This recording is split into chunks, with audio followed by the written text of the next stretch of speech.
And I'm going across now to the principal economic advisor in the Ministry of Finance, the very well-spoken Sanjeev Sanyal, who's with us now. Deepti and Gauri and I shall be in conversation with you, Sanjeev. So first question from you. This has been very well received, let me tell you.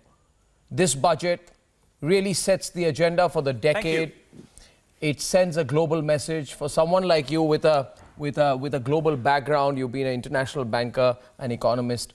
The message is of a country that's really investing solidly in itself and which wishes to change the India story in a short-term period. Short-term being about 2 to 3 years. Do you also look at it that way, Sanjeev?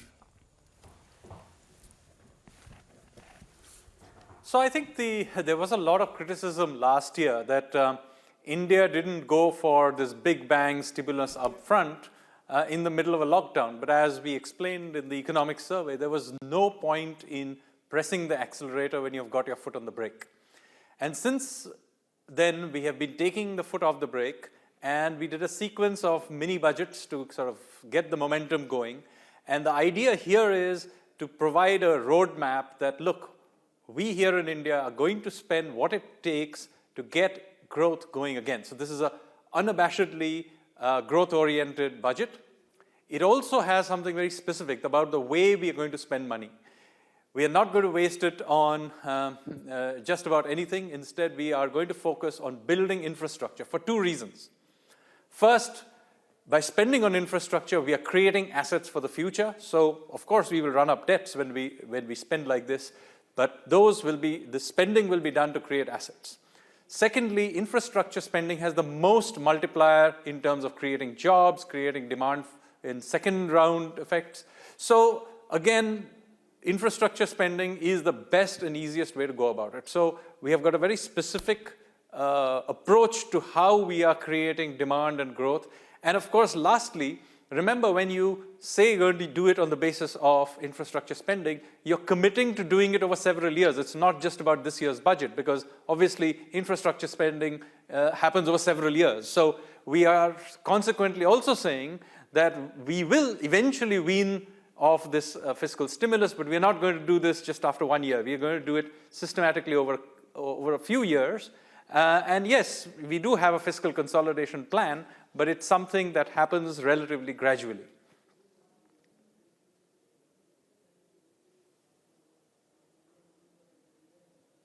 Gauri, Deepti? Yes, if I may, Sanjeev, I want to touch the topic of vaccines. Now, 35,000 crore is the amount, Sanjeev, allotted by the finance minister to vaccines. Now, I want to understand, is this allocation again going to be federal based, or this is again going to be, the states will end up paying something for the vaccines?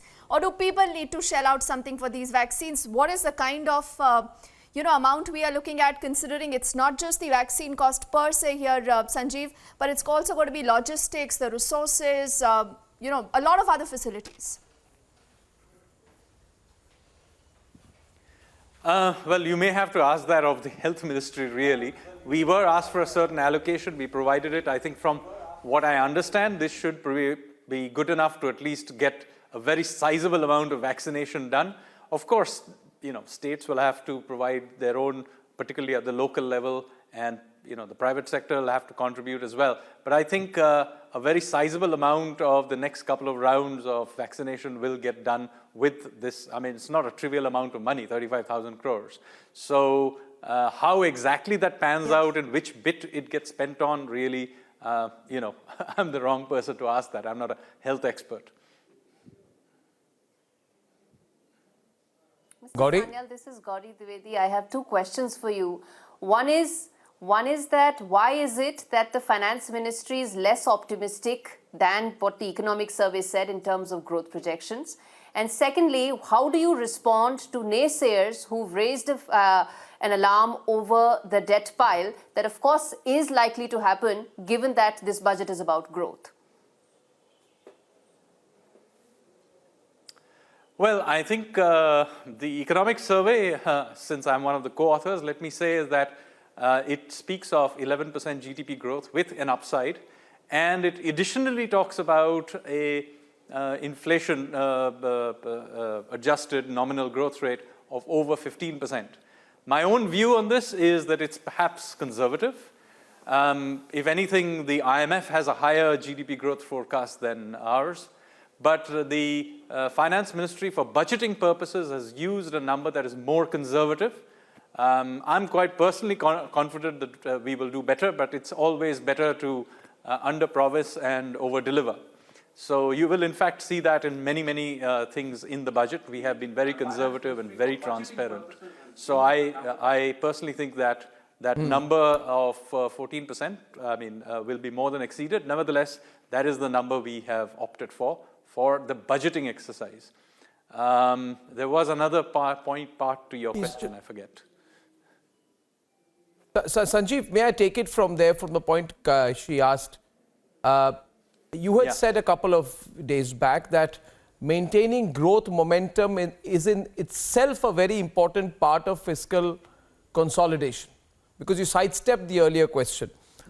May I ask you specifically, how long do you think it will take for the growth to one-up fiscal consolidation? And you're an economist, Sanjeev, so please don't dodge that question. So let me explain this. We've actually got a full chapter on this in the economic survey, and the following is the maths. You see, in terms of fiscal sustainability, the following relationship is critical. The difference between the nominal interest rate on your debt and the nominal GDP growth rate. Now, in India, the nominal GDP growth rate, the point being made that I was making earlier, from the economic survey perspective, is somewhere over 15%. Whereas we are raising 10-year debt at little less than 6%, at least till this morning we were. And maybe it's gone up a little bit, but it's somewhere in the 6% range. So what this allows, the fact that nominal GDP growth rate is so much higher than nominal interest rate on our debt, gives us the cushion to run a significant fiscal deficit. Now, obviously, the fiscal maths at this point in time, when we've just been through a huge demand shock, allows us that if you spend a bit more and run up a bit deficit, you actually benefit on the fiscal side from the growth and the revenues that you get at that point in time. Yes, but this nominal GDP growth rate that you are citing, isn't it a very short-term thing? The nominal GDP growth rate is a very short-term thing. So the flexibility you are allowed also is for maybe a year, 2 years. So if you're talking only about the year 20.